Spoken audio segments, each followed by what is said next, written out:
1666 عیسوی میں مراٹھوں نے عادل شاہی حکومت کے قبضے والے فونڈا کے قلعے کا محاصرہ کر لیا۔ اس وقت پرتگالیوں نے اس قلعے کے قلعہ دار کو اسلحہ بارود مہیا کیا۔ سورت کے حملے کے وقت شیواجی مہاراج پرتگالی علاقوں سے گزرتے ہوئے بحفاظت سوراجیہ کے علاقے میں واپس پہنچے۔ مرزا راجے جے سنگھ کے حملے کے وقت پرتگالیوں نے مراٹھوں کے لیے ہمدردی کا مظاہرہ کیا۔ شیواجی مہاراج کی اجازت سے پرتگالیوں نے دابھول میں گودام تعمیر کیا۔ اب دیکھیے دابھول کہاں پر ہے، یہ بھی کوکن علاقے میں ہے، مہاراشٹر میں ہی ہے۔ اس کے علاوہ یہ مہاراجہ راجے جے سنگھ یہ اورنگزیب کے سپہ سالار اعظم تھے، جنہوں نے تاناجی مالوسرے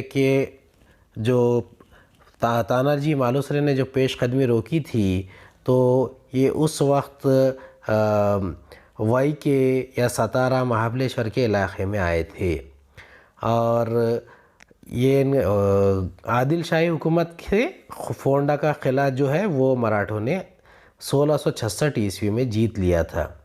پرتگالیوں نے تبدیلی مذہب کے موافق اور سازگار قوانین بنا رکھے تھے، جس کی وجہ سے مقامی لوگوں میں بے چینی پھیلی ہوئی تھی۔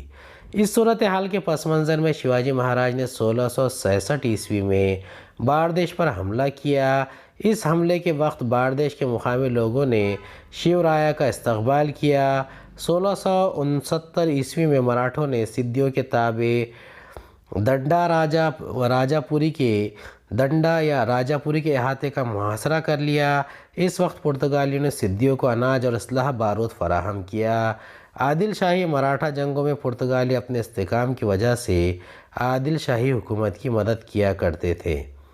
اب دیکھیے پرتگالی یہ نہ کبھی کسی بھارتی کے ہوئے ہیں نہ ہو سکتے ہیں، لیکن وہ کیا کرتے تھے، جہاں ان کا فائدہ ہوتا وہاں پر وہ ان لوگوں کی مدد کرتے، کبھی عادل شاہی کی، کبھی مراٹھوں کی، کبھی سدھیوں کی۔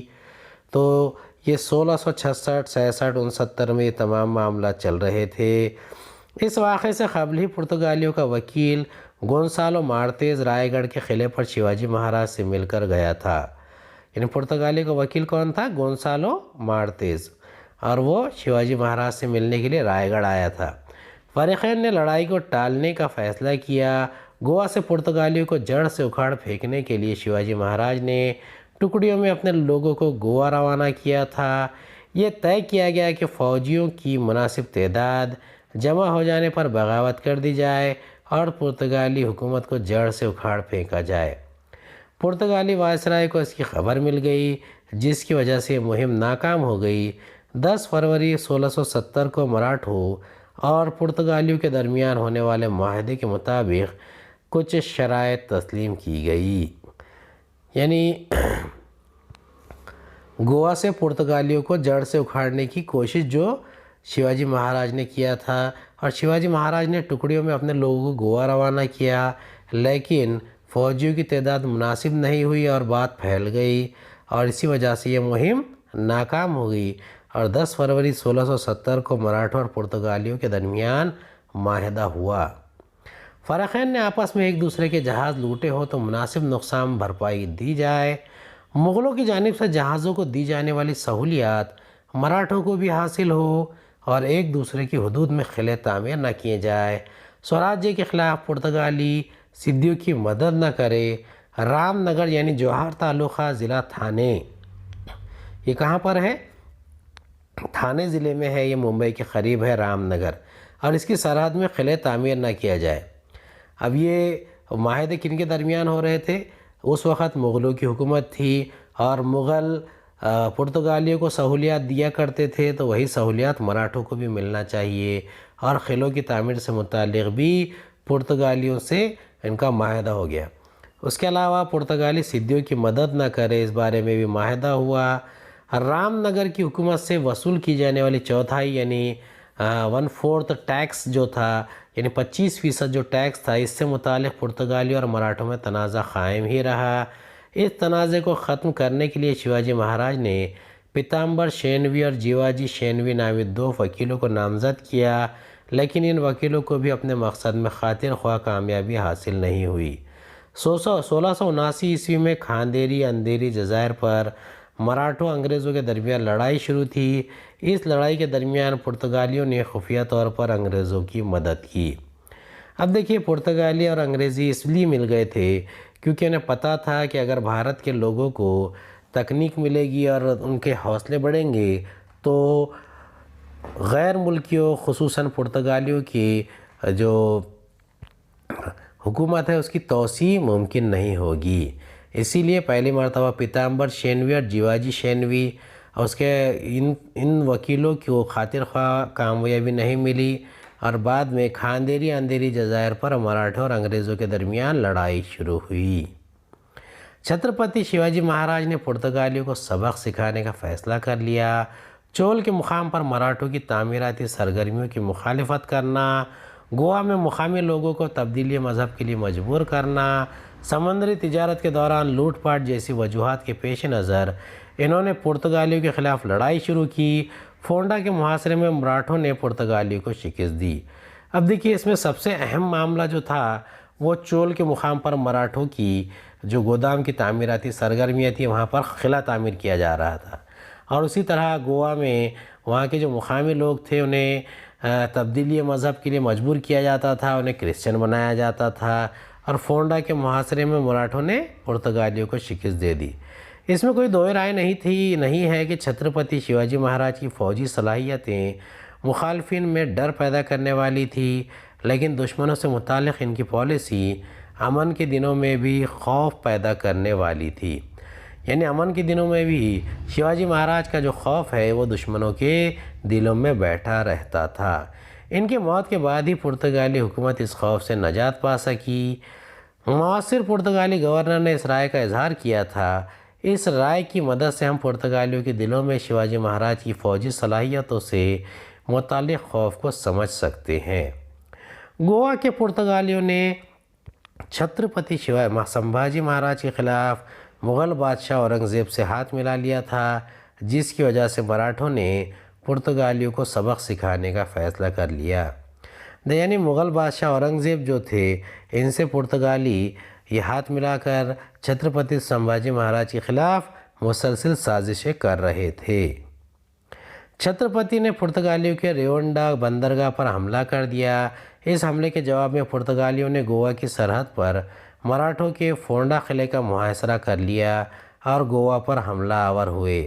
اس لڑائی میں یساجی کنک یعنی مراٹھوں کے پیادہ فوج کا سربراہ اور چھترپتی شیواجی مہاراج کا ساتھی نے شجاعت کا مظاہرہ کیا۔ اس حملے میں پرتگالی گورنر زخمی ہو گیا، اسے پیچھے ہٹنا پڑا۔ چھترپتی سمبھاجی مہاراج نے اس کا پیچھا کیا۔ پرتگالی بڑی مصیبت میں پڑ گئے۔